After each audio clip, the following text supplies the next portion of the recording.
here for 80, tight secured left right 80, last 6 right. 17 years ago, a rally game was released. With Dirt and WRC now the go-tos in the rally market, you'd think they'd be the best at what they do. Now don't get me wrong, they both hold up very well all things considered, yet this 17-year-old rally game is still considered by many to be the best rally sim game ever made. You've probably heard of it.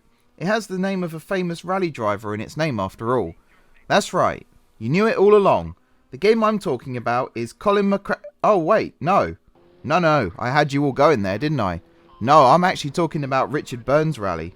Over crest, 50, easy right, don't cut, 150. I'm Mark from RacingGames, and today I want to talk about how Richard Burns' rally is the greatest rally game ever made. No question, it just is. Keep left, over crest, 100, easy right, fast right, easy left, fast right, over crest, into, fast left, into, hairpin right, 70. Many rally fans were quick to dismiss Richard Burns' rally when it was released in 2004. After all, Burns' rally rival Colin McRae had already lent his name to a series of rally games developed by Codemasters. Many felt Burns was simply trying to cash in on his own name, but on the contrary, Richard Burns' rally wanted to be different to McRae's game. Sure, McRae's series had the visual advantages, and it also had a more inviting and carelessly fun demeanour, but the series lacked the scope and realism of Burns' effort. Into keep left over crest and 4 right over crest. This isn't necessarily a bad thing. Any casual gamer or young rally fan could pick up Colin McRae rally and within minutes tear across the dusty plains of Australia or the long hazardous snowy roads of Sweden in a Subaru Impreza and feel like a pro. That's exactly what I did on the PSP. I went from knowing nothing about rally driving to throwing it around a 100 metre kink right severity 4 in no time at all. No, I don't really know what that means either. So McRae had the looks, but when it came down to it, Burns had the gameplay. Right, long, into.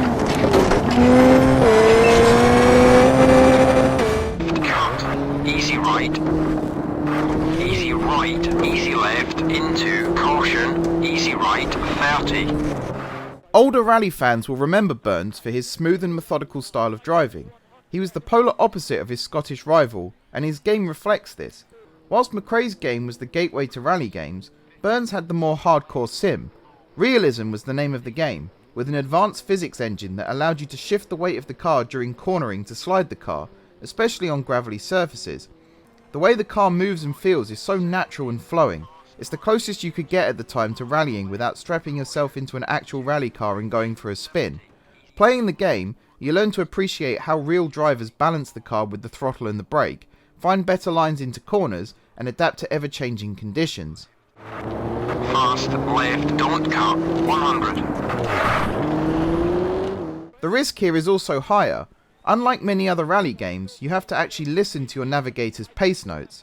Now this is something I was guilty of not doing a lot in my times playing Colin McRae, especially as I never really knew what the navigator was actually telling me. In Richard Burns' rally, the pace notes were read by Burns' actual co-driver Robert Reed. When he speaks, you better listen, unless you want to end up in a ditch or wrapped around a tree of course. Trust me, this would have been game over, as the game has an incredibly realistic damage mechanic. It sounds punishing, it takes serious time and effort to even feel remotely adequate at this game, but that's what makes it so damn fun. 90 right, 50, medium left, into, bridge, 50. In fact, the game is so realistic that Reed now uses a specialised version of the software for rally safety training at the FIA Institute Young Driver Excellence Academy. That speaks volumes to just how immersive Richard Burns' rally is, even now. It's not very often that a game can be used for training, if at all. Over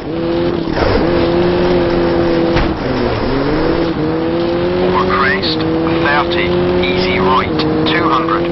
And left, over crest, fast left, into, medium right, long, into, fast left, 50. Safety training aside, Richard Burns' rally is alive today thanks to a dedicated fan base and, as you'd expect, a keen modding community who've expanded and evolved the game far from its original base. The visuals have been given an upgrade, new cars, courses and challenges have been created, and the immersion is even deeper thanks to a next generation physics plugin that's enhanced the realism of the car through everything from how tyres interact with different surfaces through to adding whole new drive chain systems. It's pretty heavy stuff, and only shows the continued admiration and respect towards the game.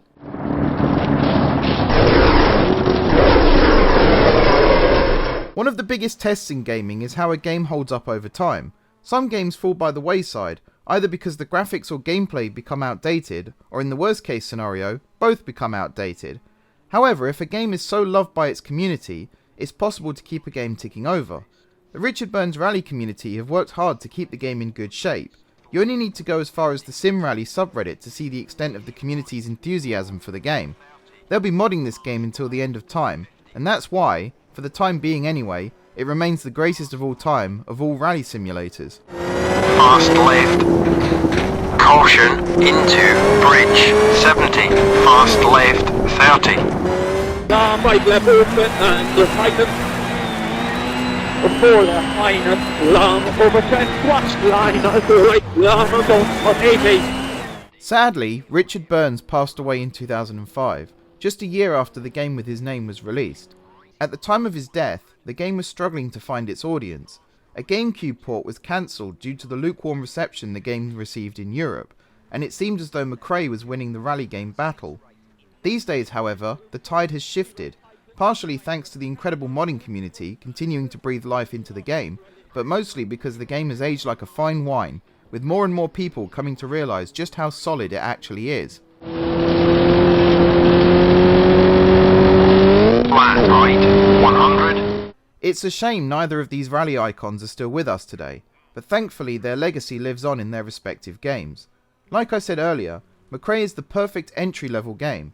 It's still a challenge, don't get me wrong, but there's more of an arcade feel when playing. Burns is the true rally test, and that's why even now it's still the best rally game ever made. It wasn't afraid to really test players.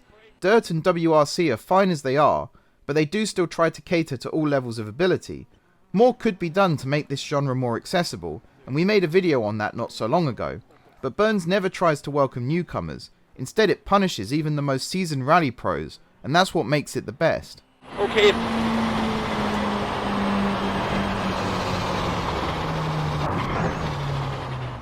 It also proves that a game doesn't need the best graphics to be the best. Richard Burns Rally sacrificed looking pretty to instead have a solid foundation, with realistic physics and representing actual rallying as close as possible. Modders have since come in and beautified the game, but it was never about the visuals. Without any question, Richard Burns Rally is the GOAT in rally games. Maybe one day it will be usurped, but right now it stands alone as the pinnacle of rally sims, and the legacy of a legend gone too soon. A bit of a somber ending this time around, but I've been Mark from RacingGames, and thank you for watching. Please like and subscribe if you enjoyed the video, and now I'm off to brush up on my pace notes. I still don't really understand what the guy next to me is shouting at me.